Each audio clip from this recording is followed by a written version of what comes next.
Hey Jenny, you ever wonder how companies actually test their security?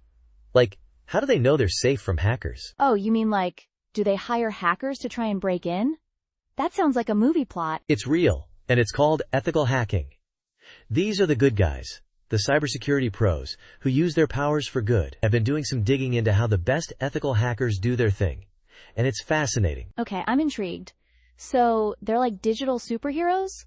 What kind of tools do they use? I bet they have some cool gadgets. They do. So picture this. Metasploit, Nmap, Wireshark. These are like their secret weapons. Metasploit is this framework for basically simulating attacks. It's wild. Metasploit? That sounds intense. So they're not just guessing, they have a whole system? Exactly.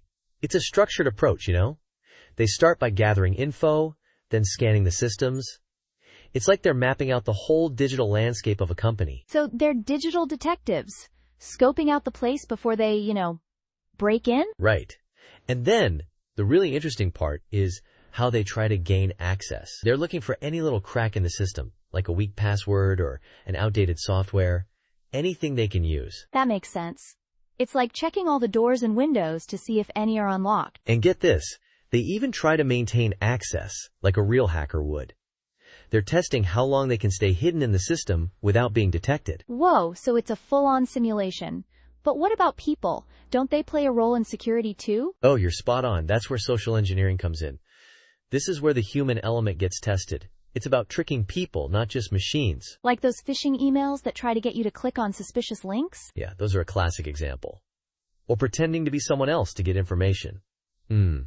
It's all about exploiting human psychology. It's kind of scary how easily people can be manipulated, right? I was reading this quote from Kevin Mitnick, the famous former hacker turned security consultant. He said the human element is often the weakest link. I found it eye-opening. That's so true. You can have the best tech in the world, but if someone falls for a trick, it's game over. And Dr. Charlie Miller, another security expert, he emphasized that the best ethical hackers think outside the box. They're not just running tools. They're trying to understand how systems work on a deeper level. It's like they need to be creative problem solvers, always looking for new angles. Speaking of problems, did you know that 68% of companies have reported a cyber attack?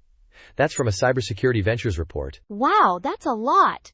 And I bet those attacks are expensive. You wouldn't believe. The average cost of a data breach is $4.35 million, according to IBM. It is a lot of money and a wake-up call. Those numbers are insane. It's not just about the money, though. It's the damage to a company's reputation, too. Remember the Target and Equifax data breaches? Those were huge news. Oh yeah, millions of people had their personal information stolen. That must have been a nightmare for those companies. It was. It highlighted how important it is to have strong security measures in place. And that's where ethical hackers come in, right? So, what's the difference between ethical hackers and, the bad guys? It's all about permission and intent. Ethical hackers are hired to find weaknesses and help fix them. Malicious hackers are out to exploit those weaknesses for their own gain. So ethical hackers are like the guardians of the digital world. But what about privacy? They must come across a lot of sensitive information. They do, and they have strict rules about that. They sign confidentiality agreements and follow data protection laws. It's a big responsibility. It's a delicate balance, isn't it? Trying to protect systems without invading privacy. And here's another thing. These hacking tools, they can be used for good or bad. It's like any powerful tool, That's a bit concerning. How do we make sure they're used ethically? That's a big discussion in the cybersecurity community. There are ethical guidelines and regulations, but it's an ongoing challenge. So what's the future of ethical hacking? Is it all going to be robots soon? Well, AI is definitely playing a bigger role. I was just reading this Forbes article about AI-powered ethical hacking. It's pretty wild to think about. AI hackers? That sounds like something out of a sci-fi movie. But I guess it makes sense, using technology to fight technology. And with more things getting connected, like IoT devices and cloud systems, ethical hackers have to keep learning new tricks. It's a never-ending battle, isn't it? As technology evolves, so do the threats. Exactly.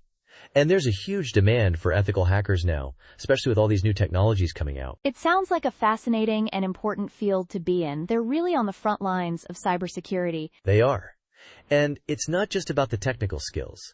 It's about understanding how people think, how systems work, and how to protect them. Well, Mark, you've definitely given me a lot to think about.